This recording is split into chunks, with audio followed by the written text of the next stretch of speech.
Bonjour à tous et bienvenue sur Montréal Boulevard. Le nom est assez évocateur et vous annonce la couleur. Je suis Aurélia, j'ai 24 ans, je suis architecte et j'habite à Montréal. Dans ce podcast, je souhaite vous partager mon expérience à Montréal depuis 7 mois, mais pas que. Depuis que j'y vis, je ne cesse de découvrir des petites perles qui me font vibrer et que je souhaite vous partager sans plus attendre. Aujourd'hui, je reçois Laurie Dupont, journaliste, chef de contenu culture et société pour le Elle Québec et le magazine Véro.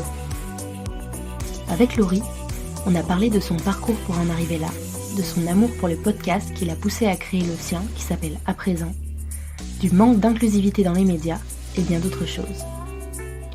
Une conversation riche au cours de laquelle Laurie nous prouve qu'on doit toujours croire en ses rêves et que si une porte se ferme, il y a toujours un moyen d'entrer. Donc bonjour, aujourd'hui je suis avec Laurie Dupont. Est-ce que tu peux te présenter Laurie et puis nous présenter ton parcours? Bien sûr, mon nom est Laurie Dupont. Là, je suis chef de contenu culture et société au Elle Québec et au magazine Véro.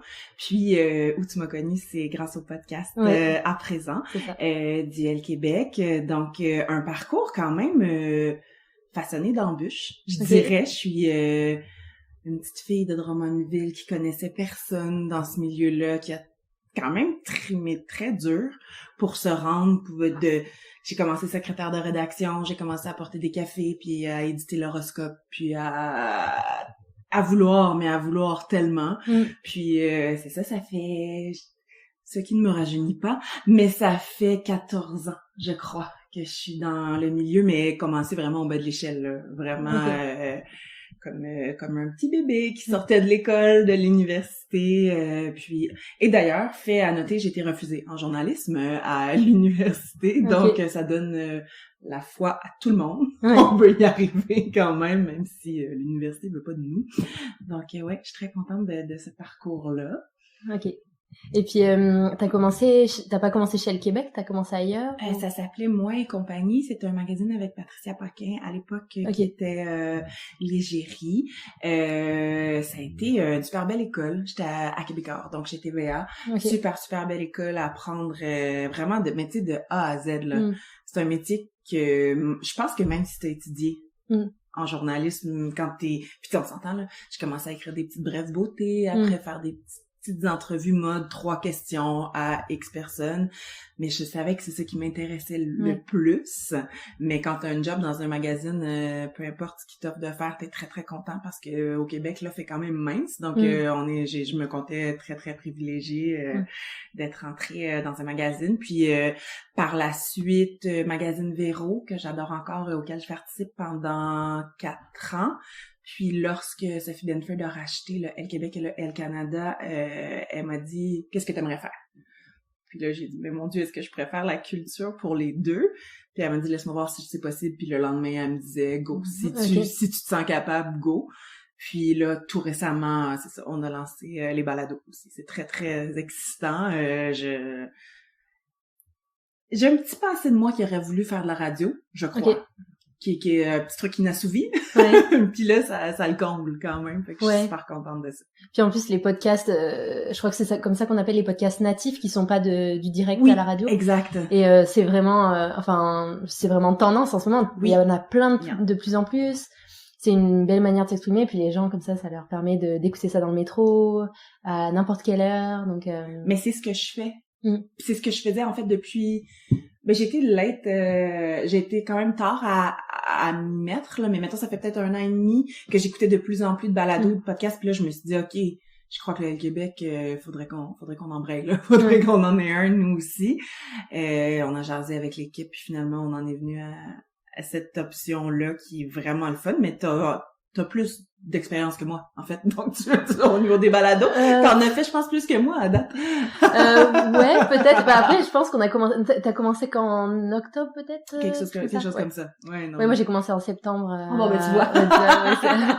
C'est ça, c'est à peu près, Mais j'avais quand même, au moins, l'expérience en entrevue. Tu sais, j'avais... Oui, c'est ça. Puis t'es journaliste, t'as l'habitude, quoi. Ouais, c'est ça, exactement. Donc ça, c'était dans ma petite poche, puis je me disais souvent, puis c'est sans fausse modestie, mais je me disais souvent, je pense que je suis quand même drôle, tu sais, je pense que je peux Mais bon, après, je me réécoutais, puis des fois je me faisais rire, mais notre voix nous tape vraiment sur les nerfs. Hein, oui, c'est difficile au début. Hein. C'est ça qui est difficile, je trouve, dans le podcast, c'est que tu t'exposes par ta voix, en fait. Oui, et exact. C'est que tu vas être jugé, comme quand tu fais de la vidéo, c'est pareil, mais la voix, c'est vraiment... En fait, on va remarquer 2 fois plus tes tics de langage, tes manières de parler. Donc, c'est pour ça qu'il y a des personnes, je pense que moi, il y a des podcasts que je vais écouter de certaines personnes, et j'ai un peu de mal, parce que j'ai du mal avec leurs expressions, leurs tics de langage, même si leur contenu est bon. Oui. Non, mais donc c'est un challenge aussi Toi, quand tu m'as approché, je suis tout de suite allée t'écouter, puis je me suis dit, elle est calme, elle est douce, elle est posée. Moi, j'essaie aussi de rester moi, là, complètement moi, puis de garder mes expressions québécoises, puis mes trucs, mais tu sais, avoir je la place un peu, ma voix, en fait. Je la descends juste un peu, sans forcer, là, mais juste parce que des fois, ça peut être lourd. Je trouve, moi, il y a des filles, malheureusement, ou certains garçons aussi, si c'est soit nasillarde ou truc que j'écoute moins parce que la voix me rejoint moins. Ouais. Donc, je me suis dit, on va essayer de faire un petit effort là-dessus. Mais sinon, mon Dieu, il y a tellement de gens talentueux, il y a tellement de podcasts. T'en consommes-tu beaucoup, toi aussi? Ah ouais, moi, je suis une podcast addict. Depuis longtemps?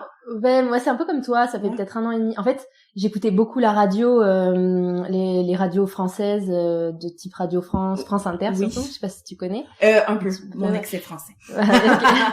Puis, mais en fait, j'ai commencé les podcasts, en fait, quand j'ai commencé à partir, j'ai vécu 1 an en Russie, et en fait, j'étais déjà en décalage horaire, donc moi, j'avais l'habitude d'écouter vraiment la radio, limite toute la journée, quand je travaillais, quand j'étais étudiante, génial. Et savoir telle heure, c'était le programme, puis ça commence à être en décalage, donc j'ai commencé à m'intéresser au podcast, donc j'ai découvert ça, puis là, maintenant que je suis au Canada, je suis encore plus en décalage horaire avec ma radio française. Clairement. Donc du coup, en plus, ça me permet de m'intéresser à des balados québécois.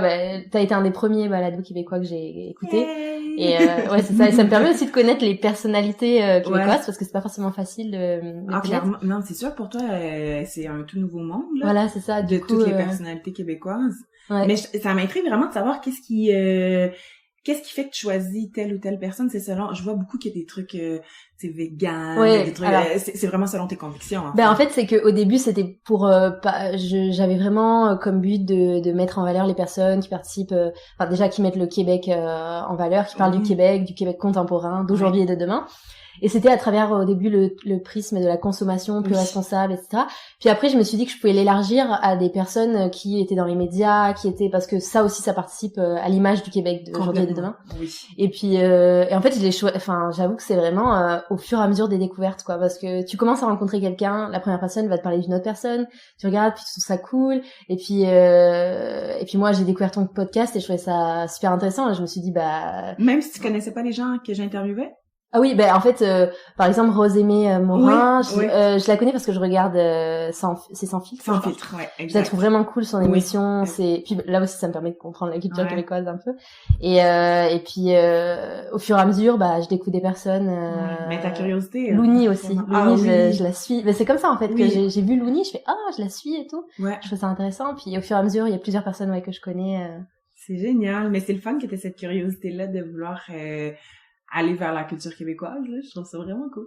Ouais, non, mais il y a tellement de choses qu'on connaît pas, parce que c'est vrai que, c'est pas forcément la culture québécoise, elle est peut-être pas forcément énormément connue à l'international. En tout cas, moi, je la connaissais très peu. Enfin, tu vois, je connaissais les choses principales, mais en fait, c'est beaucoup plus que ce qu'on connaît. Oui. Et il y a beaucoup de choses qui se font. Et puis c'est vrai que Montréal, c'est surtout Montréal que je connais, on sent que c'est une ville qui est en plein développement. Comme je dis dans le podcast, mais c'est une ville où j'ai l'impression que tout est possible, en fait. Ouais. Tu vois, là, je suis dans les locaux de Elle Québec. Je sais pas si j'aurais eu si facilement un entrevue à Paris, dans les locaux de Elle Paris, avec une journaliste, tu vois. Je suis sûre que non. Ouais, c'est ça, c'est un monde, donc c'est ça aussi, tu vois, c'est ça qui est intéressant. Et les gens sont assez, je trouve, c'est pas parce qu'ils sont connus ou quoi qu'ils vont tu vois, j'ai eu Philippe Lamarre d'Urbania. Oui, je sais, c'est le premier que j'ai écouté, parce que c'était ma plus grande curiosité. C'est ça. Moi, quand il m'a dit tout de suite, il m'a dit oui, il m'a donné rendez-vous, il m'a fait, sur le coup, je me disais oh là là, mais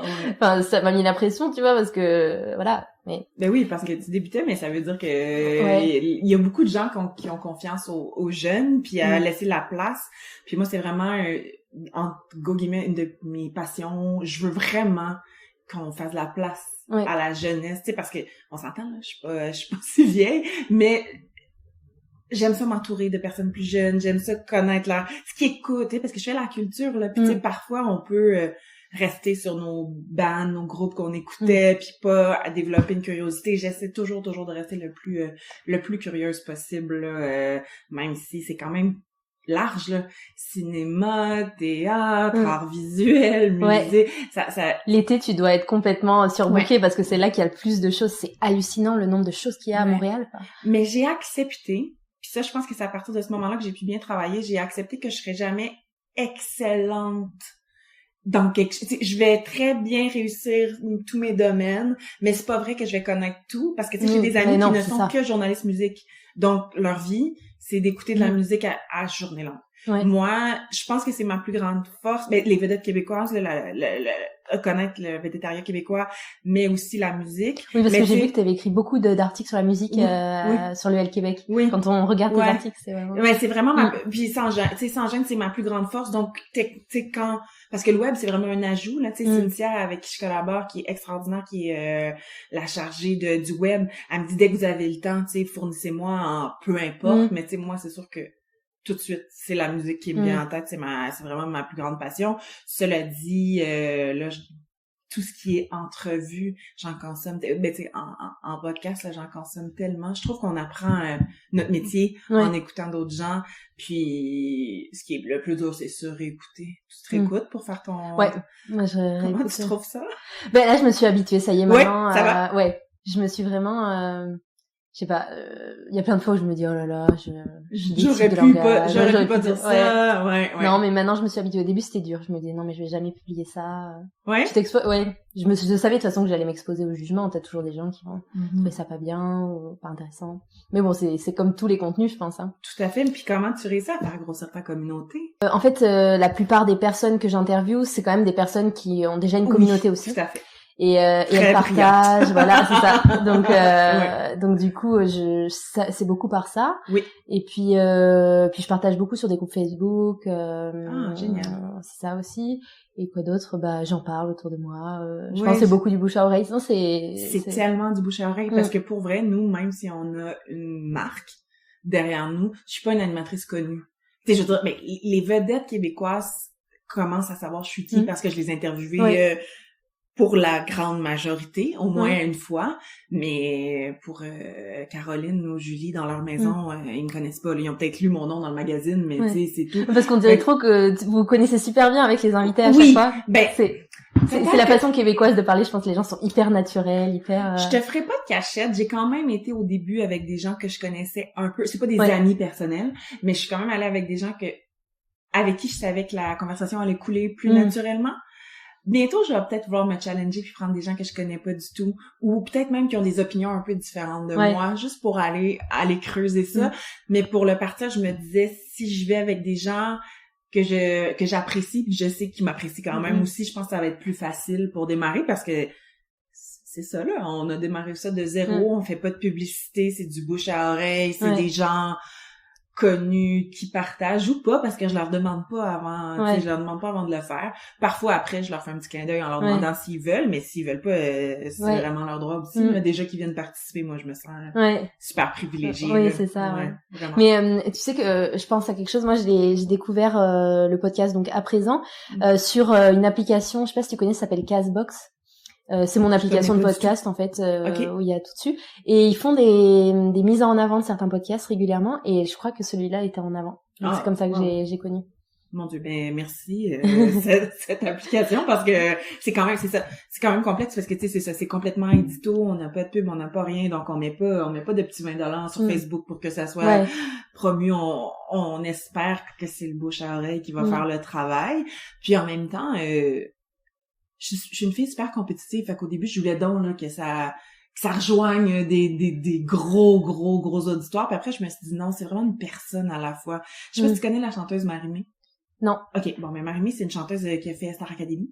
Puis qui a commencé à être connue, puis c'est une des chanteuses dans les chanteuses les plus populaires au Québec. Puis elle m'a déjà dit une fois, tu sais, mes salles au début, là, il y avait 35. Après, le spectacle d'après, il y avait 43 personnes. Puis ça a duré 1 an et demi avant qu'elle ait comme, je vais pas exagérer, mais 100 personnes dans sa salle. Puis là, maintenant, elle remplit des Centre Bell, elle remplit le gros.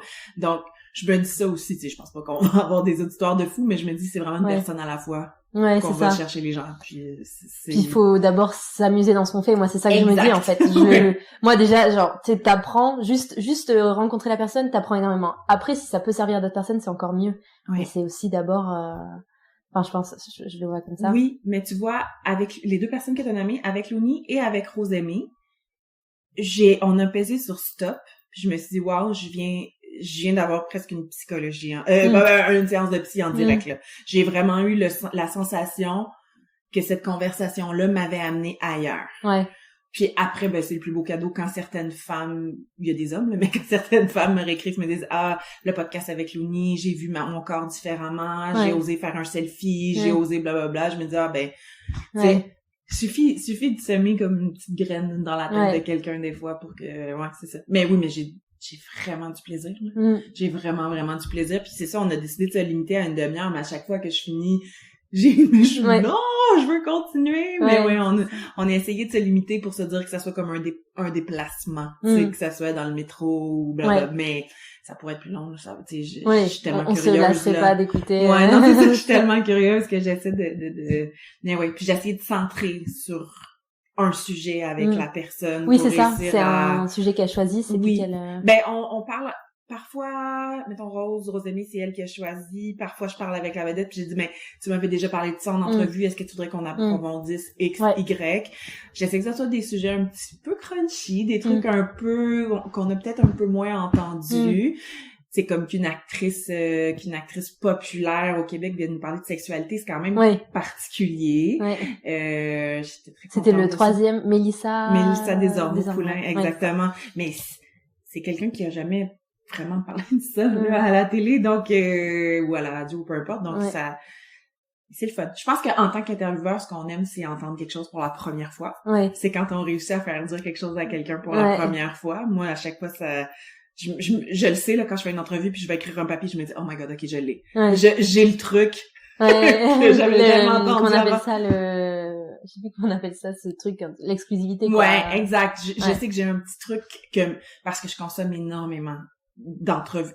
Tu sais, avant que je fasse Julien Lacroix, j'écoute presque toutes ces entrevues. C'est une maladie, je pense. Mais j'adore ça. J'adore ça. Puis je me dis, où est-ce que je peux aller? Si les gens ont écouté quelques trucs, où est-ce que je peux aller? Puis là, c'est souvent des gens qui me ramènent à la réalité puis qui me disent, c'est pas vrai que tout le monde consomme toutes les entrevues, donc t'es correct, là.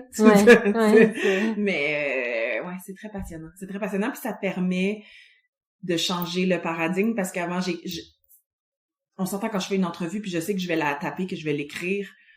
J'ai pas le même niveau de langage parce que on s'en fout si je sacre, on s'en fout si je suis proche de la personne. Là, je sais que c'est fait pour les médias. Là, ce que je te dis là, ça s'en va directement dans l'oreille de la personne. Exact. Donc c'est un autre.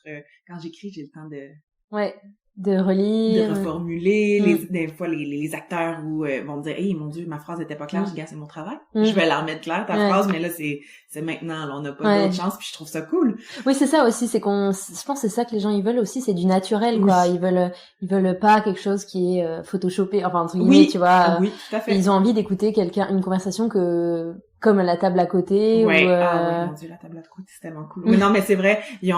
Puis je comprends parce que je sais pas si ça correspond à un truc voyeur, là, d'être dans une conversation de quelqu'un, mais quand c'est des sujets profonds et tout ça, moi, j'apprends toujours. Puis parfois, mettons, toi, si j'écoute tous tes balados, il y en a peut-être un qui va moins me rejoindre, mais tu passes au prochain. C'est ça qui est le fun, tu sais. Ouais, c'est quand il y a du choix, quoi. Oui, exact. C'est pas juste orienté sur un sujet. Des fois, il y en a qui sont orientés sur un sujet, mais qui vont être de points de vue différentes personnes aussi. Tout à fait. Mais ouais, c'est ça. Et puis, tu voulais faire déjà journaliste quand t'étais jeune. Depuis combien de temps tu veux faire journaliste?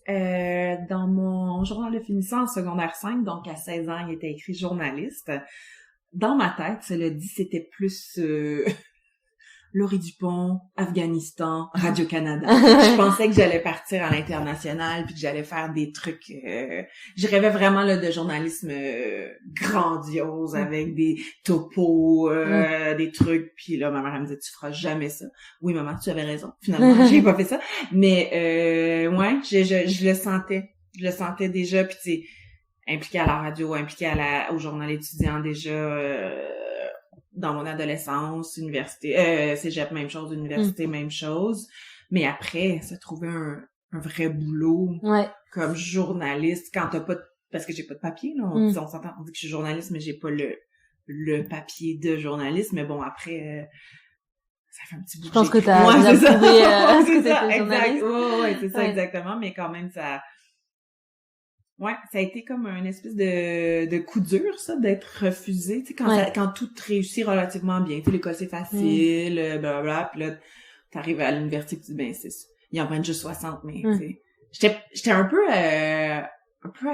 beaucoup trop, mais pas trop d'assurance, mais j'avais de l'assurance. Fait que je me disais, c'est sûr qu'ils vont me choisir. Quand j'ai reçu la lettre de refus, je me suis vraiment dit, OK, il y a une autre façon. Ouais. Il y a une autre façon. Donc, j'ai fait mes cours j'ai fait sexologie pendant 1 an et demi. Oui, t'en as parlé dans un des... j'ai fait sexo, puis j'ai appris plein de choses, mais je me suis rendu compte que c'était pas pour moi, comme j'avais dit dans le podcast précédent, parce que je me voyais ni traiter la victime, ni traiter le méchant, vilain, violeur, ou peu importe. Je me sentais mal, je me sentais très mal là-dedans. Donc après j'ai fait littérature avec un profil création, donc je pouvais écrire des nouvelles qui pour moi étaient pas loin du journalisme dans l'optique que tu sais j'écrivais au jeu dans des trucs un peu, puis j'aimais ça là, j'aimais vraiment ça, puis mon Dieu, réceptionniste dans une agence de publicité, correctrice j'ai fait 1 heure en révision correction, je me suis dit je vais quand même me donner une coupe de cordes à mon arc pour réussir parce que c'est un milieu quand même difficile, même si trippant, faut quand même vouloir beaucoup. Ouais, non, j'imagine. Puis donc après c'est ça là, j'ai été 8 ans au même pas au même poste mais au même magazine, 2 grossesses pendant ce 8 ans. Ça aussi on en parle peu, mais femme et maternité veut pas nécessairement dire que tu vas monter les échelons. À partir du moment où tu es enceinte, je connais pas beaucoup de gens qui ont été promus enceintes. Ouais, donc c'est toujours une espèce de, je suis super contente là, mes filles sont adorables et tout, mais c'est quand même un truc qui ralentit. On se fera pas de cachette là, tu sais, un homme a pas de frein à sa carrière, tandis qu'une femme quand tu décides d'être maman, ce qui est un extraordinaire rôle dans une vie, mais tu ralentis quand même ta carrière, puis ça c'est prouvé. Ouais, c'est malheureusement inévitable. Je pense que ça tend à changer avec le congé paternité, les choses comme ça. Mais n'empêche que c'est la femme qui va, enfin, après, là, on parle du fait quand la femme elle porte l'enfant, mais après, il y a l'adoption, il y a plein évidemment, il y a plein de manières d'être maman. J'y allais dans le cas le plus classique qui me concerne. Mais, Puis après, c'est ça, un magazine Véro, première entrevue avec Véronique Cloutier, pour un travail. Je me disais, OK, c'est la première fois que je me suis assise devant quelqu'un, puis je me suis dit, OK, je vais être que moi. Je vais faire des blagues. Je vais répondre aux questions honnêtement. Si elle me prend, tant mieux. Si elle veut pas de moi, c'est correct parce que j'aurais été moi. Ouais, t'auras été celle que tu veux. Oui, donc, exact. Parce qu'avant, dans des entretiens, je tentais plus de comprendre ce que la personne voulait. Puis je répondais un peu selon ses besoins. Là, je me suis dit non, là, à l'âge que, tu sais, j'avais 32, je me suis dit là, je pense qu'il faut que j'assume qui je suis, puis que je le mette de l'avant là. Donc très cool. Puis chez KO, quand je suis arrivée, on était, je vais pas exagérer, mais mettons 15. C'était un tout petit bureau. L'idée d'une start-up, ça m'excitait hautement là. Il y avait jamais imprimé de magazine, ils ont fait des approches. Ça a été dans les plus belles années professionnelles de ma vie parce qu'on avait tout à faire. Même si le magazine existait déjà, qui avait été racheté, on partait un peu de zéro quand même dans toutes les sphères. Puis ça, tu le sais, en partant un balado comme ça, t'es parti dans le vide, puis tu t'es dit... Tu sais, c'est ça l'affaire, c'est qu'au pire, ça marche pas. Ouais, c'est ça. Dans le pire des cas, soit toi tu te tannes, ou soit la réponse est pas là, puis tu fais autre chose. Ouais, c'est ça. T'as pas un engagement, moi personnellement, j'ai pas d'engagement financier énorme, j'ai pas eu besoin d'investir, j'ai pas eu besoin de micros, et puis, voilà. Voilà. 2 micros, le lieu de notre choix. Ouais, c'est ça. disais que, donc tu parlais de KO, donc KO Oui. Média, ça Oui. c'est le là je connais pas exactement ce que c'est. Je suis Tu là. pourrais, ouais. Donc KO à la base, KO pouvoir de KO TV, Louis Morissette qui est le conjoint de Véronique Cloutier, il a parti son entreprise quand il a fait un film et des séries télé, si je ne m'abuse. Louis, si c'est pas ça, tu m'excuseras.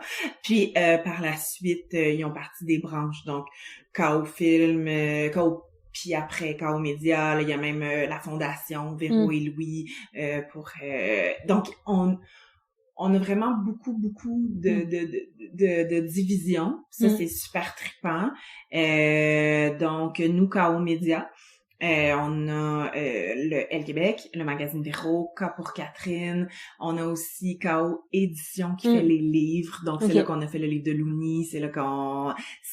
C'est trippant parce que ça... Le dernier livre de Louni, là, qui est sorti? Ah, ok, oui, d'accord. Oui, je savais pas. Je te le c'est le livre de cuisine végane, qui est super beau. Ouais, c'est une personne extraordinaire. Donc, on a même si on a beaucoup grossi, je dis, mais c'est vraiment Sophie Bentford, là, même si ça a vraiment grossi, on sent encore un espèce de sentiment de petite business, tu sais, qu'on a encore... on est encore petit contre les gros joueurs, mais on prend notre place. Ouais, c'est ça. Vraiment ça laisse une liberté, ouais, c'est ça. Complètement. Puis elle est très, très créative. Puis vous voulez un podcast, allez-y. Faites un podcast, amusez-vous. Tu sais, on a plus de liberté que dans un gros média qui a des carcans déjà très définis. Oui, parce que c'est vrai qu'au Québec, les médias appartiennent beaucoup à des gros groupes. C'est ça que j'ai compris. C'est ce que Philippe Lamarre m'expliquait. Oui, complètement. Donc, ouais. Oui, c'est ça, mais eux aussi, c'est quand même plus, tu sais, Urbania, c'est plus petit, fait qu'ils ont un pouvoir de faire un peu ce qu'ils veulent. Ouais. Puis ils sont quand même indépendants. Oui, c'est ils ça. Ils ont des sources de financement diverses, oui. Donc qui font qu'ils peuvent faire plus ce qu'ils veulent que quelqu'un qui dépend uniquement des grands groupes, de la publicité, de ça. Oui, mais c'est sûr, mais tu sais, ça serait de mentir que de dire que le magazine papier fonctionne de lui-même. Là. Si on n'a pas de publicité, si on n'a pas de contenu vendu, on peut pas y arriver, là, c'est sûr. Mais en même temps, il y a du contenu vendu sur le web, là, il y en a partout, je veux dire. Mais tout le monde le fait. Oui, après, voilà, c'est ça. Personne ne se formalise d'une pub à la télé ou on sait que c'est nécessaire. Oui, exact. Fait que... Puis tu sais, les gens qui disent moi la pub, oui, alors c'est sûr c'est peut-être agaçant parfois, mais en fait ça nous influence énormément. Et puis assurément. Tout le monde, sans exception, quoi. Même ceux qui disent que ça leur fait rien. C'est sûr que, mais tu sais, je peux comprendre parce que je suis peut-être la première personne aussi à enregistrer mes émissions télé préférées puis avancer les pubs puis pas nécessairement les regarder.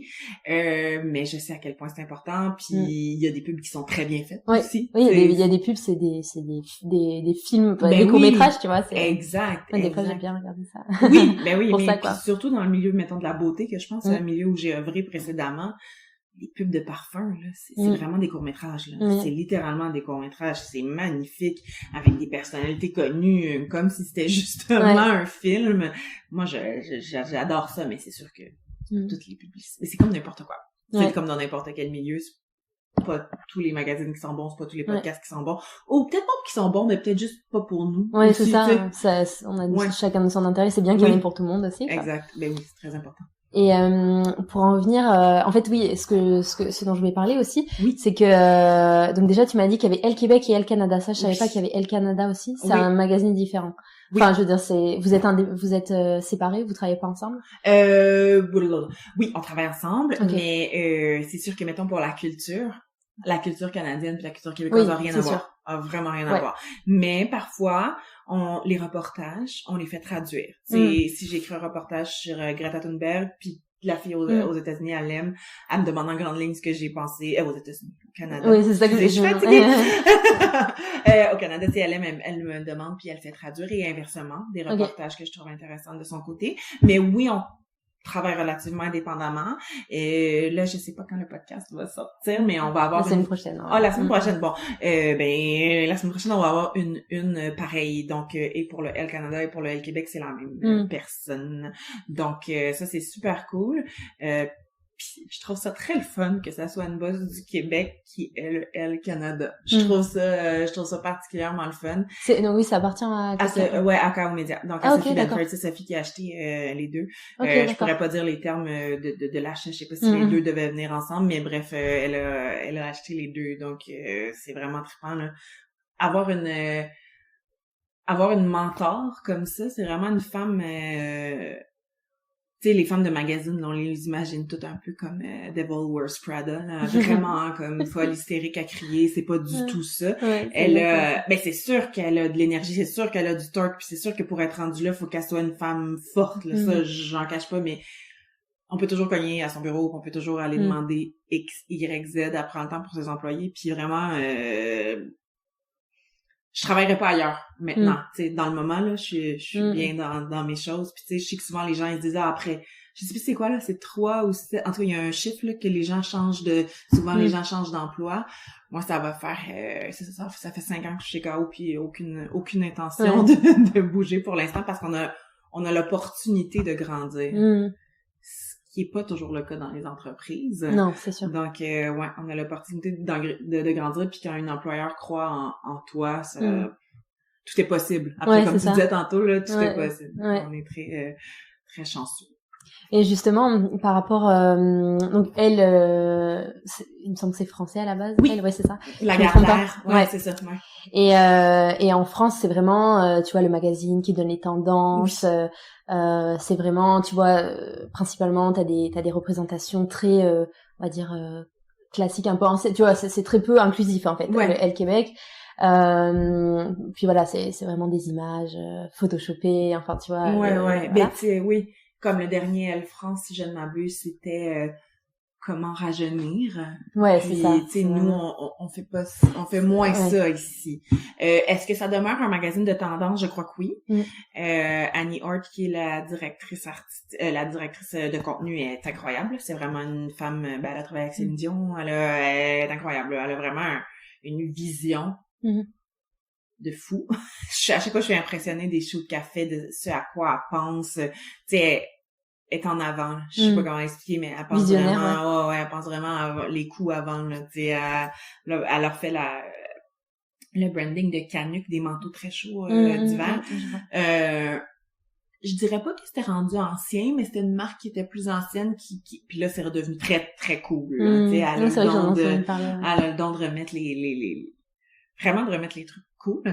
Donc, oui, c'est un magazine de beauté, c'est un magazine de mode, mais je trouve ça très cool parce que c'est un magazine de culture et de société aussi, tu sais. Oui, c'est ça. Puis c'est ça qui différencie, c'est que on parle vraiment de la culture d'ici, là. Tu sais, pour moi, c'est super important.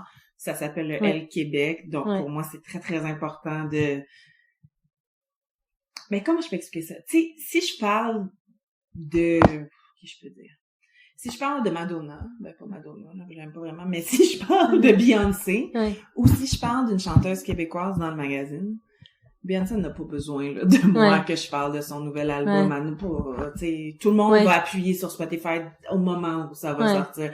Tandis que la chanteuse québécoise qui est connue ici, mais qui a peut-être pas le reach de Beyoncé, ben moi c'est ça que j'aime. C'est ça que j'aime, pouvoir leur donner une voix. Ouais, c'est ça. Ouais, vraiment. Puis il y a toujours des choses à aller chercher chez des personnes qui sont pas forcément connues. Complètement. Puis même si elles sont connues, elles seront jamais connues comme une vedette internationale, tu sais. Fait que j'aime ça pouvoir... J'ai un beau mélange en dedans de moi qui aime les trucs un peu plus pointus, mais qui assume complètement que j'aime ma culture populaire. Puis ça, je pense que c'est ce qui fait que je peux autant triper sur une pièce de théâtre un peu particulière, tu sais, avec des angles auxquels on s'attend pas, qu'on est super surpris, mais que je vais écouter District 31 à la télé, qui est la série la plus écoutée, qui a 1 200 000 par soir, et c'est complètement assumé aussi. Je trouve que c'est le fun de pouvoir être un peu plus pointu puis un peu plus populaire. Moi, ça fait partie de moi, puis je l'assume, mais ça a pris du temps. J'aimais mieux dire que je regardais des films de répertoire, puis que j'étais comme tellement cool parce que je connaissais le petit Ben Indy. Puis maintenant, c'est très cool si je le connais, le petit Ben Indy, mais c'est très, très cool d'écouter quelque chose de plus populaire puis de l'assumer complètement. Ça, moi, j'aime beaucoup. Ça permet de pouvoir parler à tout le monde aussi, parce que c'est ça qui est intéressant. Ben la double culture en quelque sorte, parce que la culture ça a toujours quelque chose de, comment dire, quand on dit quelqu'un il a de la culture, ça veut dire il est cultivé, mais dans le sens des choses des trucs qu'on connaît pas. Voilà, c'est ça. Exact. Alors qu'en fait c'est tout la culture, ça peut être comme tu disais, écouter une série mais oui, populaire, parce que mais pour moi, mais c'est ça, je pense que tu sais, souvent on demande c'est quoi ta chanson kitsch préférée, c'est quoi, tu sais, qu'est-ce que t'as honte d'aimer, puis j'essaie de plus avoir honte d'aimer rien. Si tu sais, chaque chose a son utilité. Tu sais, mes filles écoutent de la pop, tu sais, on s'entend, ils ont 7 et 8, là. Ils écoutent de la pop, adorent des chansons très, très... mais que j'aurais peut-être pas été portée à aimer au départ, puis finalement, mais j'adore. Mais en même temps, moi, je leur fais écouter des trucs qui sont pas typiquement enfants, mais qu'elles adorent aussi, tu sais. J'assume complètement, puis je pense qu'il y a vraiment pas grand-chose de kitten ou de kitsch. Je pense qu'il faut juste assumer qu'on aime des trucs qui sont diamétralement opposés, tu sais. Puis, je me souviens, quelqu'un m'avait demandé un moment donné, mais quelle musique t'aimes? J'avais répondu, j'aime la musique. Ça peut être du classique. Ça peut être du gros pop. Ça peut être du métal.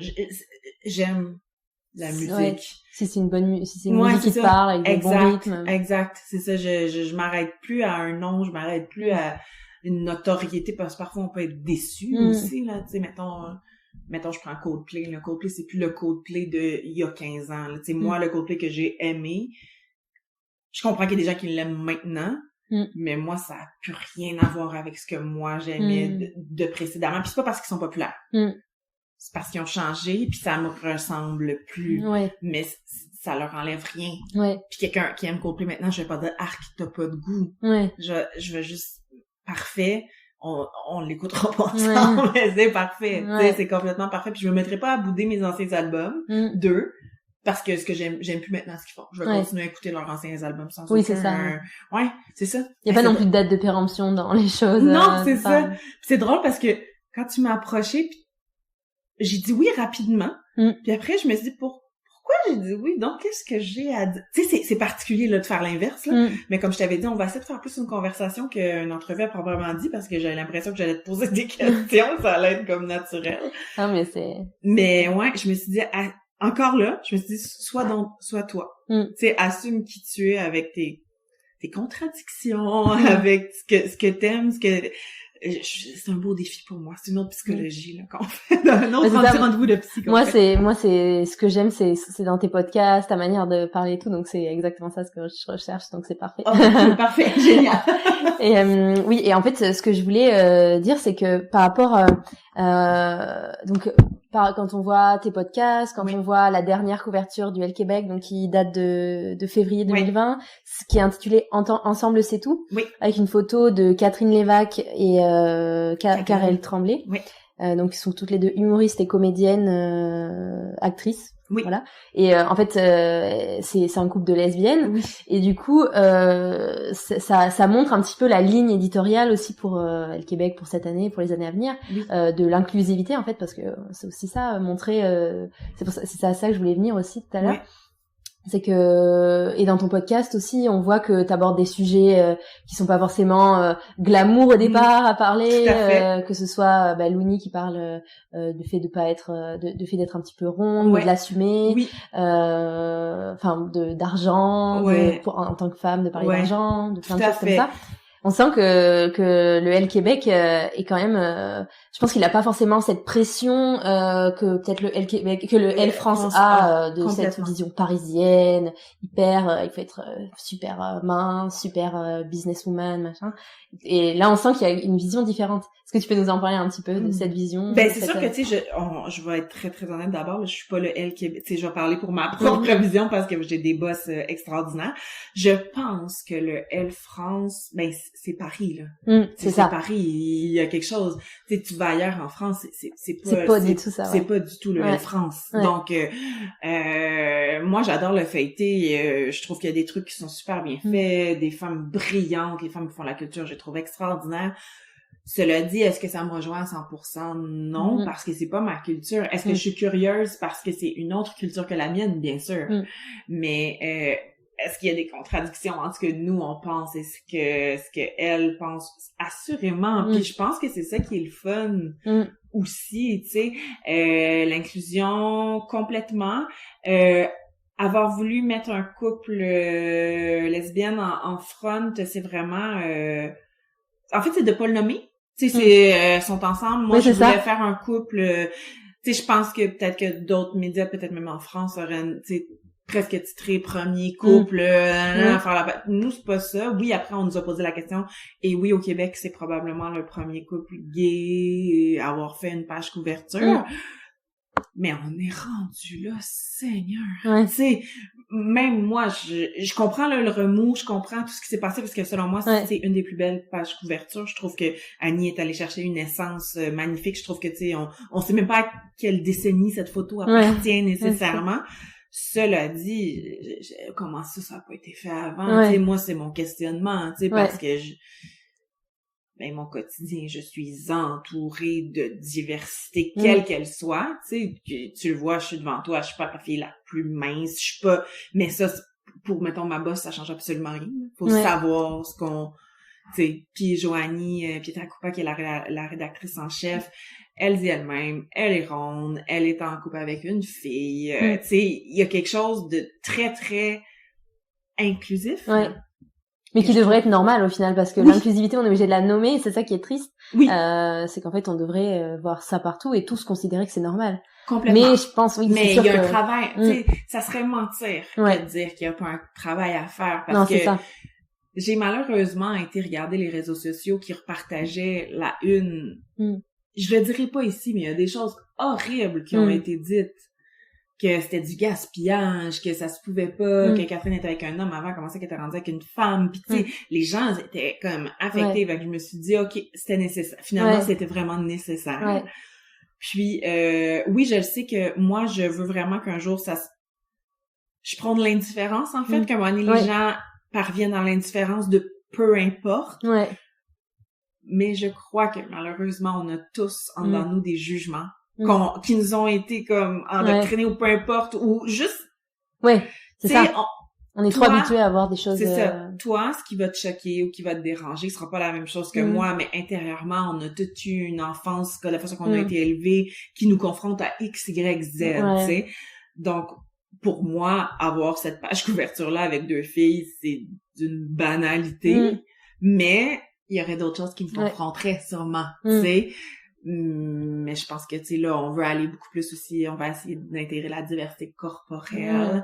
On a fait une page couverture aussi avec... Parce que, tu sais, c'est important aussi de faire de la diversité, mais toutes les sortes de diversité. Tu sais, on y tient énormément, mais c'est ça, on veut pas lever le flag là-dessus puis dire, regardez, nous optons pour une décision différente. Tu sais, je pense qu'il faut plus aller là, on n'a pas besoin d'aller là. Non, c'est ça.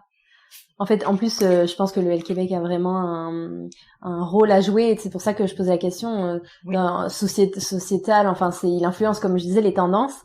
Et c'est sûr que de montrer ce genre de choses, montrer la diversité, ça habitue les gens en fait. Il faut que les gens, soient pas choqués que ce soit un mannequin trans ou LGBTQ qui va défiler, qui va représenter cette marque, que ce soit un mannequin noir, un mannequin obèse, un mannequin handicapé, enfin c'est tout ça quoi.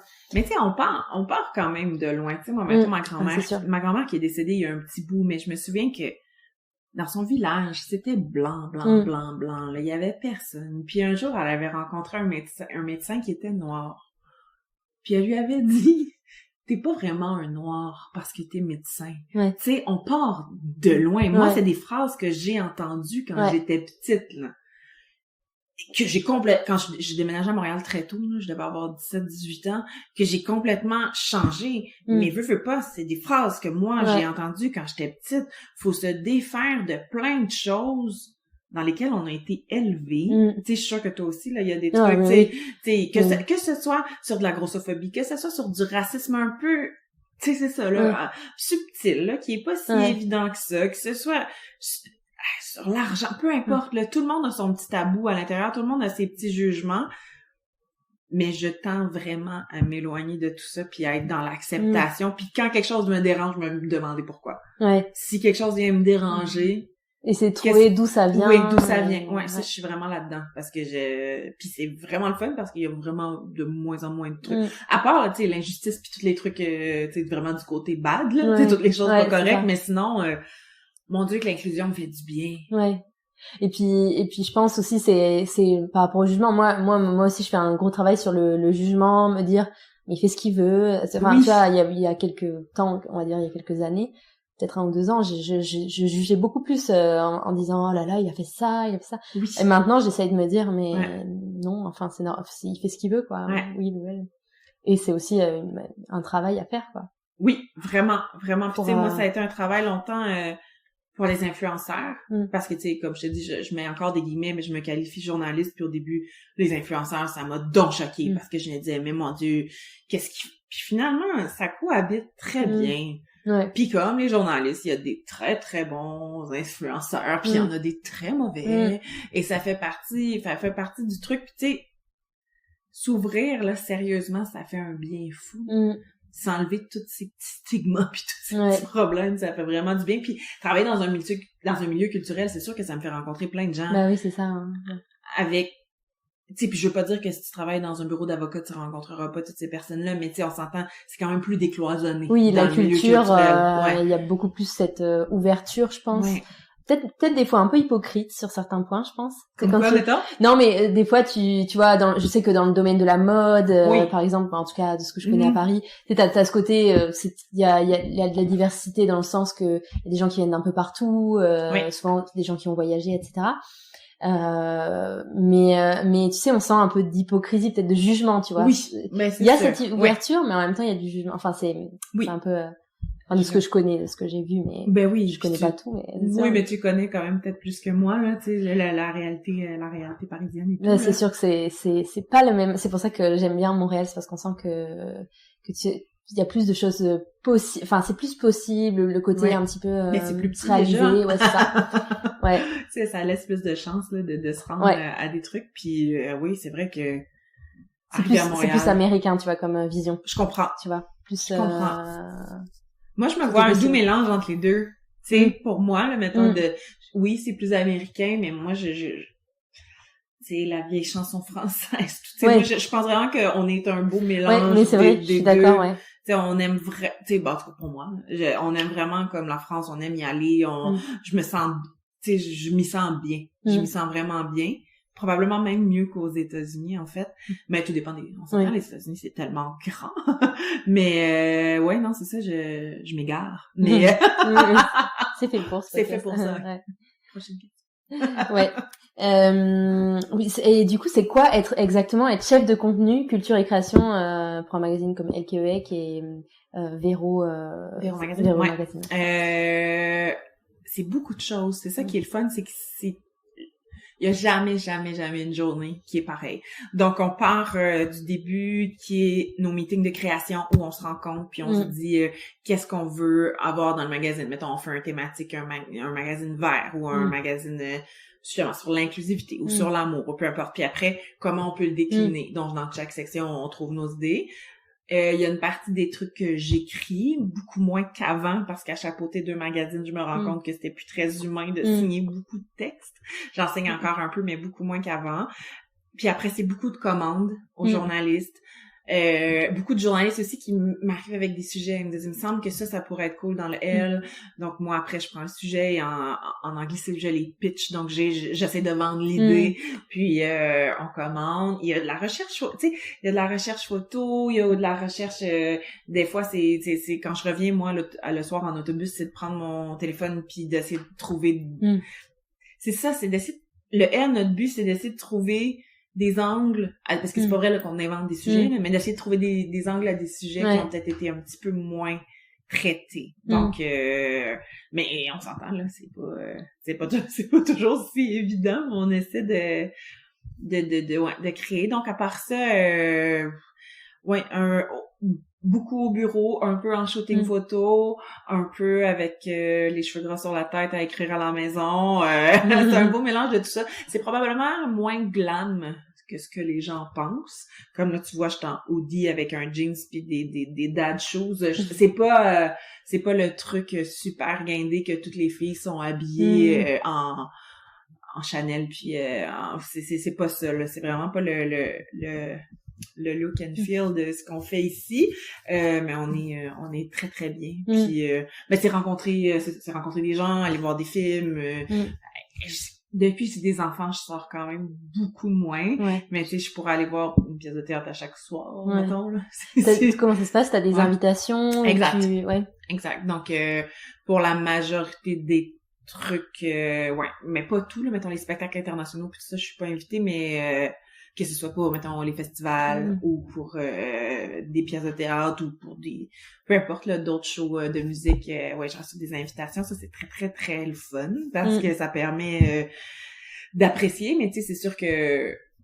Mais c'est un beau milieu de donnant-donnant, en fait, parce que, tu sais, c'est sûr que quand je parle, mettons, de Patrick Watson dans le magazine, ils sont beaucoup plus tentés de me donner une paire de billets après pour que Parce que nous, c'est ça la différence, c'est qu'on est en amont, donc on parle des choses, tu sais, souvent je reçois des albums puis il y a comme 2 personnes qui l'ont écouté à date. Moi, je trouve ça très excitant. J'en reviens pas encore. Je pense que je suis très, très, très passionnée par ce que je fais. Tu sais, j'ai 38 ans puis j'ai encore le fun de me dire oh my god, je suis dans les premières personnes à écouter cet album-là, je suis donc bien privilégiée, ça a pas de bon sens. Tu sais, je me trouve encore super privilégiée. C'est ça. Donc on est en amont, donc j'écoute les trucs avant, j'en parle avant, c'est quand même parfois difficile parce que quand t'en parles après, t'as pu entendre le bruit ambiant de où les gens vont avec là faut que tu te fasses un peu plus confiance parce que tu sais comme avant. Donc c'est ça. Fait après souvent on a l'opportunité d'aller voir les spectacles. J'adore aller voir des shows, mais j'y vais vraiment moins qu'avant parce que ben c'est ça. Avec des enfants. La réalité revient puis c'est super cool parce que entre un événement glam dans un gala avec plein de vedettes où je suis habillée, maquillée, puis le lendemain, ben mon enfant a un rhume et la fièvre, ben ça contrebalance le truc très, très, très rapidement. Puis tu sais, on n'est pas... je sais pas si les journalistes françaises et tout sont connus, tu sais, du grand public, mais tu sais, nous, pas tant, là. Tu sais, c'est ça qui est cool, tu sais, c'est de pouvoir exercer notre métier dans un anonymat complet. Ben, en France, ça dépend des journalistes, hein. Ça dépend toujours. Il y en a qui sont... Bon, comme au Québec, non, c'est ça. Mais il y en a quand même, je pense, en France qui sont connus... Ouais, je pense quand même... Après, il y a... Ça dépend y a connu et connu, quoi. Ouais, c'est pas forcément des stars, voilà, mais c'est des personnes... Moi, ça m'est arrivé plein de fois de croiser des journalistes des radios que j'écoute dans mon supermarché, tu vois. Mais je pense que la presse écrite a quelque chose d'un peu plus discret. Dès que le journaliste va aller à la radio ou à la télé, là, c'est une autre game, mais tu sais, quand tu fais juste écrit, ben, tu restes un peu dans ton nom. Tu sais, peut-être que mon nom résonne pour des lectrices, là, tu sais, je veux pas diminuer rien, mais après, c'est vraiment cool de pouvoir aller dans des festivités, boire un verre de trop sans que personne sache vraiment qui. Ouais, je comprends. Ouais. Et est-ce que toi, t'as déjà pensé à monter ton propre média? Un gros truc comme El Québec, jamais, là. Jamais. Ah non, pour vrai, j'ai réfléchi, je me disais peut-être un podcast, quelque chose comme ça, mais même pas parce que tout a été possible dans le média où j'étais. Ouais. Donc, t'as pas senti de frustration et de besoin de... Zéro. Je ferais pas de cachette, là, avant, tu sais, quand j'étais à mon autre employeur, c'était beaucoup plus rigide comme façon de voir les choses, puis tu sais, quand t'es dans la lignée noire, ben, il te voit encore noir tout le temps. Quand t'es dans la lignée jaune, il te reste jaune, tu sais. Tandis qu'ici, c'est vraiment décloisonné. On nous voit avec un... C'est décloisonné au sens physique aussi, parce que c'est un grand open space. Mais du coup, ça représente... Oui, ça représente probablement. Au début, j'ai chialé, puis je me disais, ah non, Sophie, mets des cloisons, c'est tellement difficile de se concentrer, blablabla, mais finalement, ça donne une espèce d'unité, parce que c'est quand même long, c'est une salle de rédac très longue. Si j'aimais ça, pouvoir accrocher mes trucs, puis tu sais, avoir une espèce de petit environnement à soi, mais finalement, on se le crée. Comme on se crée une bulle quand même, là. Donc, ouais. Mais c'est ça, c'est décloisonné, on peut, dans les limites de l'acceptable, être qui on veut dans ce média-là, puis proposer des choses. Donc, non, je suis vraiment très contente. J'ai pas chialé, mettons. Et, comment tu gères ton temps entre le magazine Véro et El Québec? En fait, c'est ça c'est drôle parce que j'ai beaucoup d'amis qui comprennent pas comment je fais pour faire ça, mais avant, au Véro, je faisais la mode, la beauté et la culture. Donc là, pour moi, c'était plus compliqué. Parce que un voyage de presse très très chic, je m'en vais en Suisse, Mais je dois quand même remettre des trucs de culture, puis je dois quand même penser à ma mode, tandis que là, oui, c'est deux paritions différentes. Oui, c'est pas au même rythme. Oui, Véro, c'est 5 fois par année. Elle, c'est 12 fois par année. Donc, ça fait quand même 17 magazines par année. Mais c'est pas pantoute le même lecteur. Ben, pas pantoute, mais tu sais, un faible taux rassembleur pour les deux. Donc, je peux parler... On dirait que j'apprends, parce que ça fait pas super longtemps là, que je fais les deux. On dirait que j'apprends, mais que ça se passe plutôt bien. Parce que c'est un rythme très, très régulier, un peu éreintant, qu'on doit toujours être on point, puis toujours là. Le Véro, c'est plus long. On a le temps d'y penser un peu plus. Donc, entre les deux, je crois que j'ai réussi bien. Mais c'est quand même un travail là, assez complexe, mais en même temps, ça permet que je m'ennuie vraiment jamais. Là. Ouais. Parce que c'est complètement deux médias différents. Ouais, j'imagine. Et tu parlais justement des podcasts tout à l'heure que t'écoutais. Oui. Est-ce que tu peux nous donner des noms de podcasts? Ah, bien sûr. Mon Dieu, oui, ça va être long. L'application audio de Radio-Canada me fait vraiment capoter. J'adore. Ma version des faits, j'ai adoré, j'ai écouté. Mais tu sais, j'écoute aussi, mettons, La soirée est encore jeune, qui est comme... oui, ça, j'en ai entendu parler. Jamais écouté, mais c'est sûr que c'est beaucoup de référents québécois. Tu sais, je pense que ça pourrait être bien pour moi. Moi, c'est ce que je cherche un peu. OK, bon, ça serait le bon endroit. Mon Dieu que j'en écoute. Elle parle avec Léa Clermont-Dion, qui est en plus un podcast féministe que j'écoute aussi. Elle parle, c'est elle? Non, c'est ça. C'est mais elle les gens mélangent les trucs. L'autre fois, m'ont tagué dans un truc pour Léa. Puis je trouvais ça drôle parce que entre elle a mis elle au pluriel, elle parle, mais oui, c'est ça, les gens mélangent un peu les deux balados. Sinon, moi je te jure, j'en consomme, mais je consomme presque juste. Ah, c'est quoi le podcast que Cynthia m'a fait? Cynthia, ma collègue, est française. Il y a Déviation, qui est français, puis il y en a un autre aussi. Ça parle de quoi? C'est sur des histoires là de gens, mais vraiment autant sur une histoire d'un triangle amoureux, que notre truc... Transfert? Oui, transfert! Ah je connais. Ouais, exact. Donc, j'en consomme beaucoup. Puis j'en essaie souvent des nouveaux. Le podcast de François Bellefeuille, qui est un humoriste sur l'écologie. Il veut faire un prochain spectacle qui va être un peu plus environnemental. Donc, il met son processus en podcast. J'ai trouvé ça super intéressant. Comment ce podcast? Quelque chose comme je vais te le chercher. Sinon je chercherai les références, je les mettrai dans la description de l'épisode. Exact. Donc il est sur Radio-Canada, puis c'est François Bellefeuille, je suis pas mal sûre que tu vas le trouver. J'en consomme beaucoup, puis je trouve que c'est la meilleure chose pour les déplacements. Ah oui, c'est sûr. Puis le soir, quand j'ai plus du tout de cerveau, j'écoute le podcast de Mike Ward, c'est des blagues, c'est vraiment, vraiment des jokes. On s'entend là, les gars boivent en même temps, puis mais je trouve que ça a sa raison d'être aussi. Parce que c'est pas vrai qu'on peut toujours apprendre des choses. Non, oui, c'est ça. Des fois, on a besoin de quelque chose qui nous détend, quoi. Puis si j'écoute quelque chose qu'il faut apprendre pendant que je suis fatiguée, je me rends compte que c'est juste un bruit dans mes oreilles. J'écoute même pas. Peut-être que j'entends, mais j'écoute pas nécessairement. Donc oui, puis ça fatigue quand même, parce que je me rends compte que écouter des podcasts, ça te prend de l'énergie, parce que tu te concentres, en fait. Exact. Donc il y a des moments où t'as pas l'énergie, où t'es vidé, quoi, et puis tu peux pas non plus... Non, c'est ça, on peut pas toujours être concentré, ça nous prend des petits breaks, des fois. Complètement.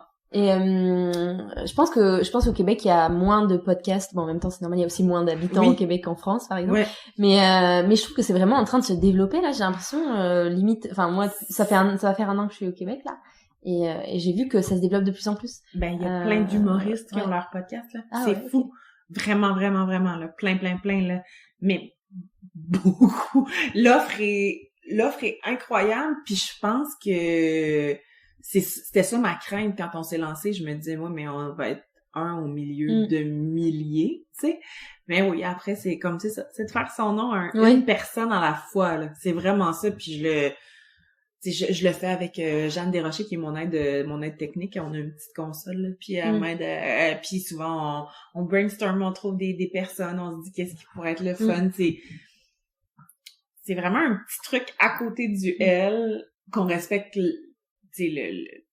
la fibre du L, mais tout en étant un petit peu à côté, tout en se permettant de faire un peu autre chose. Je trouve ça, je sais même pas si le Elle France, peu importe, des balades, des podcasts. Oui, il me semble qu'ils en ont, enfin, en tout cas, j'en ai écouté, c'est pas mal sur, tu vois, je sais plus exactement, un petit peu le développement personnel, des choses comme ça, sur, l'angoisse. Je pense qu'ils ont, un truc sur C'est mon histoire, tu sais, ils racontent une histoire des gens. Oui, ça me dit quelque chose comme ça. Ouais, je crois que c'est ça récent. fonctionne bien, ouais. Ok, ouais, ça me dit quelque chose, ouais. Ouais, mais c'est ça. Fait que il y a une éclosion, on peut en écouter à l'infini, en découvrir vraiment. Oui, c'est ça, exactement, tu sais. Et puis je pense que les gens, il y a plein de gens qui le font et qui sont pas journalistes, tu vois. En fait, il suffit d'un micro, d'héberger ton podcast. Moi, je l'héberge sur Ocha, c'est une application, ça coûte $15 par mois, et puis ça me le diffuse sur toutes les plateformes. Sans que t'aies à le faire? Ben, en fait, je le fais sur ma plateforme, Ocha. Ouais. Puis elle le diffuse sur toutes les plateformes d'écoute. Wow. Donc je fais ma description, je mets mon image, etc. Je mets mon titre, et puis j'ai pas besoin de le faire sur chaque, c'est génial. Donc c'est pour ça aussi, c'est l'investissement, c'est mon temps. Et $15 par mois, quoi. Ça va. Mon micro. C'est ça, puis tes déplacements, donc c'est vraiment génial. Ouais, mais toi, tu grandis de ça, j'imagine, énormément, là, de faire ces rencontres-là. Parce que t'as fait des rencontres que j'ai trouvées vraiment très intéressantes avec la fille de La Chapelle. Oui, là j'en ai sorti un aujourd'hui. Ouais. Avec Marianne, la fondatrice de Les Trappeuses. Oui. Et puis Viviane La Chapelle, c'était celle d'avant. Exact, c'est ça. Donc j'ai trouvé ça vraiment génial parce que je sens que malgré tout un angle quand même un peu féministe, un peu tu sais, avec des idées claires sur c'est ça, tu sais, comme on dit tantôt, le véganisme, mais aussi le respect de la diversité, tu sais, je le sens, puis ça c'est le fun parce que on a besoin de ça. Ouais, c'est ça. Moi, je pense que faut en parler, quoi. Faut donner sa place à tout le monde et... Oui, mais on a besoin aussi c'est con, là, je parle comme si j'avais 115 ans. On a besoin de la jeunesse qui prend la relève puis qui veut ouvrir, puis je sais pas être mon mot de la journée, mais décloisonner des trucs, là, qui veut vraiment, tu sais, se permettre qu'on connaisse, parce que je connaissais, mettons, Les Trappeuses, je connaissais La Chapelle, mais je connaissais pas la personne derrière. Donc moi, j'ai trouvé ça vraiment cool que tu fasses ça. Oui, c'est ça. Et puis mon but, c'est aussi de montrer aux personnes que tout est possible, puis qu'elles peuvent monter leur projet. Tu vois, un peu les dessous de comment t'en es arrivé là, en fait. Oui. C'est ça, tu vois. Pas juste, tu vois, c'est ça, c'est ce que tu disais tout à l'heure, Elle Québec, les gens vont s'imaginer que tu connaissais déjà quelqu'un, ou tes parents étaient peut-être dedans, ou comme ça. Alors qu'en fait, tu montres que faut se battre. Mais tu peux y arriver aussi, même si t'es pas dans ce milieu-là au départ, quoi. Mais je pense que c'est la plus grande raison pour laquelle j'ai accepté de venir te voir, pour montrer que c'est pas nécessaire. Oui, c'est sûr que ça aide. Oui, c'est sûr qu'on connaît tout quelqu'un qui connaissait quelqu'un qui fait qu'elle a eu un poste. Mais la personne doit quand même être bonne. La personne doit quand même être pertinente. Tu peux pas avoir un poste indéfiniment si t'as pas de talent. Donc moi, je suis zéro contre les gens qui ont des contacts, là, tant mieux. Mais j'ai le goût de dire aux jeunes filles qui ont le goût de faire peu importe que ça se peut, qu'elles croient. Puis c'est pas parce que la première porte se ferme qu'il faut abandonner. C'est ça. Moi, je trouve ça très, très, très, très important. Puis j'ai tendance à être quasi maternelle avec mes jeunes collègues qui ont ton âge, puis à vraiment les pousser, tu sais, avant, peu importe, avant des rencontres, avant des trucs, tu sais, faut que tu saches que tu vaux. Mais tu sais, je sais que si je me replonge moi dans ma jeune vingtaine, je savais peut-être pas nécessairement exactement tout ce que je valais, puis à quel point j'imagine que je suis probablement plus pertinente maintenant que je l'étais à 25, du moins, je l'espère, mais j'avais déjà des choses à offrir, mais mon Dieu que je le savais pas. J'avais pas assez confiance en moi, puis comme j'ai dit avec Rosemie, je montrais une grande confiance, mais elle était si faible derrière cette belle carapace que je m'étais faite. Donc sérieusement, je veux juste que les filles se lèvent, puis qu'elles aient confiance en elles. C'est vraiment de mes petites missions secrètes de vie. Mais c'est aussi ça, c'est que j'ai envie quand j'entends les personnes qui disent j'aimerais bien faire ça, mais c'est trop compliqué. Mais pourquoi c'est compliqué? Pourquoi t'as quoi à perdre? Enfin, c'est sûr, je sais que c'est facile à dire, mais c'est pas forcément facile à faire.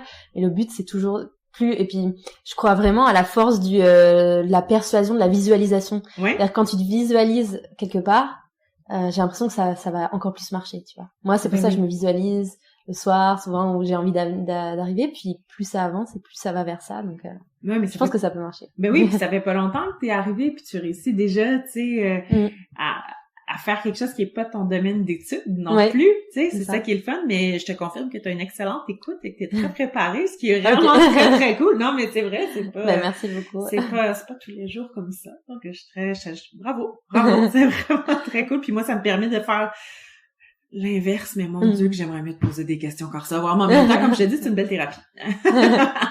Et j'ai des questions aussi concernant parce que mon prisme d'approche aussi c'est Montréal. Oui. Donc toi, en quoi tu aimes cette ville, parce que tu la connais, je pense bien par ton métier aussi. Oui. T'as dû bouger, tu la connais de fond en comble. Oui, peut-être pas de fond en comble, mais quand même. Donc je suis partie de ma petite région à 17 ou 18, là je me souviens pas, 18. Puis je suis arrivée à Montréal, puis là oui, pour moi tout était vraiment vraiment possible. Pour moi, Montréal, c'est... j'habite en banlieue maintenant avec mes enfants parce que j'avais pas les moyens de m'acheter une maison à Montréal, mais j'y reviens chaque jour pour mon travail et avec grand bonheur. Tu sais, je comprends qu'il y a des gens qui aiment pas la métropole, qui la trouvent polluée, qui la trouvent en construction, moi je la trouve belle. Et je la trouve en constante évolution. Je trouve que les gens sont le fun. Il y a une ouverture extraordinaire, mais en même temps, je suis une fille de région, puis ça va toujours le rester, puis je vais être bien dans mon bois avec ma neige puis mes raquettes. Vraiment, cliché. Mais j'adore Montréal, j'adore l'offre culturelle, j'adore marcher. Moi, les graffitis, les œuvres, c'est quelque chose qui me touche beaucoup. Il y en a des magnifiques à Montréal. Quand les festivals arrivent, le festival mural arrive, puis que là, les nouvelles murales sont faites, je capote. C'est comme, je me dis, c'est vraiment de l'art qui est accessible à tous. Ouais, c'est ça. Ça me fait vraiment triper. La bouffe à Montréal est bonne. On peut manger tout ce qu'on veut en pratiquement en claquant des doigts. Les restos, là, c'est génial, Autant, tu sais, puis vraiment de trucs de plein de nationalités. Tu sais, j'adore manger de l'indien, c'est très, très trippant. C'est trippant. C'est très multiculturel, Montréal. Ouais, j'aime ça, puis... Je sais pas, je trouve qu'on peut toujours trouver quelqu'un.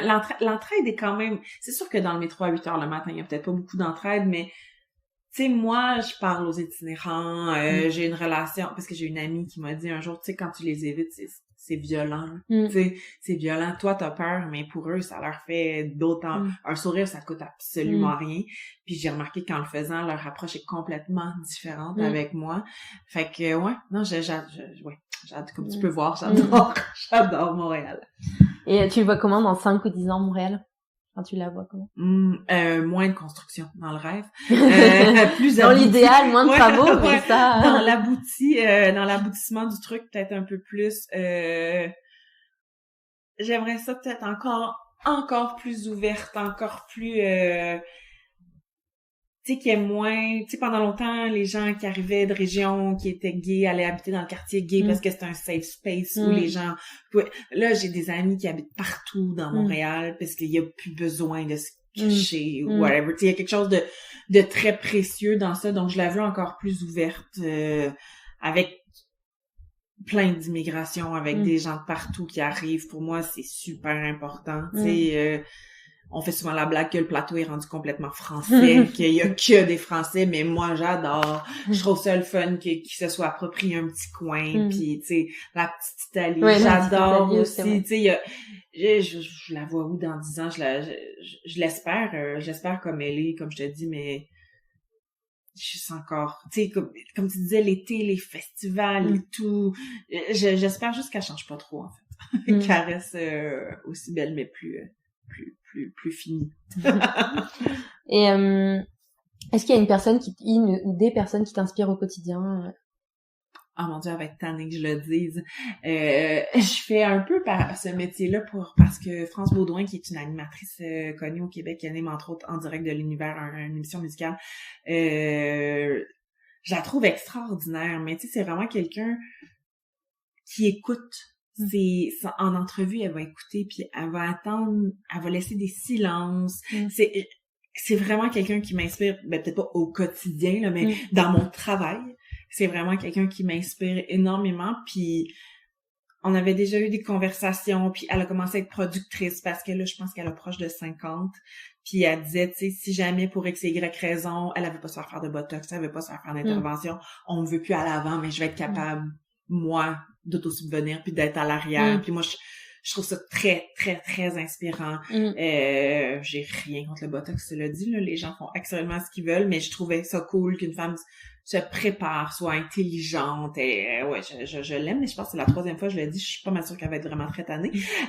Sinon, qui m'inspire au quotidien? C'est weird, puis c'est peut-être cliché, mais j'ai 2 filles qui sont probablement plus ouvertes que moi parce qu'ils ont pas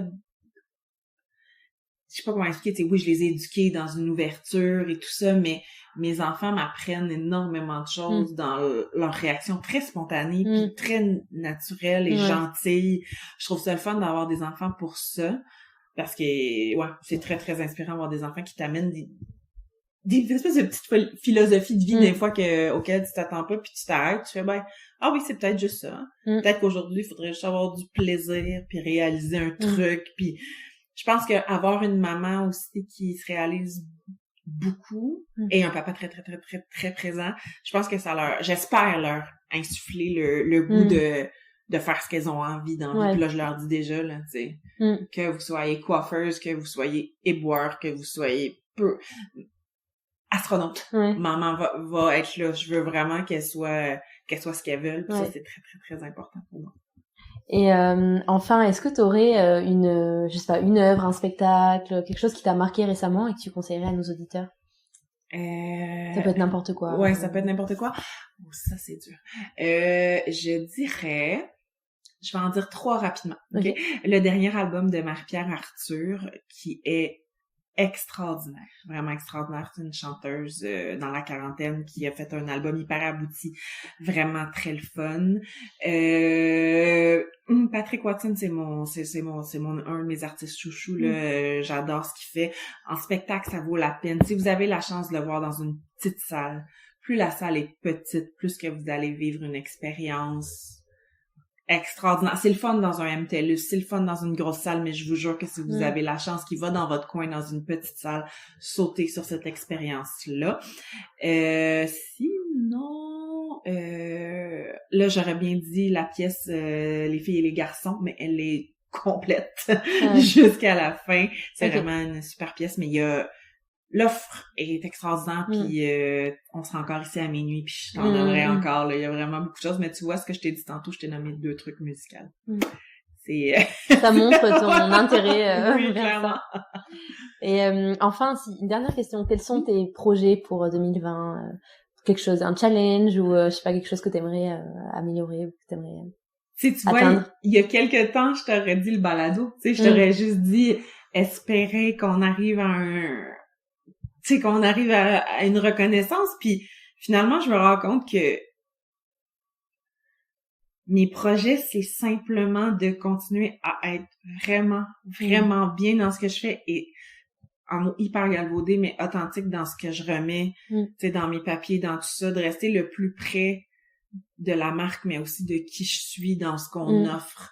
Puis oui, encore plus de promouvoir ce qui est fait ici. Que ce soit une crème, que ce soit un petit bijou, peu importe, puis bien sûr toute l'offre culturelle, mais promouvoir ce qui est fait ici, pour moi, c'est encore mon cheval de bataille en 2020.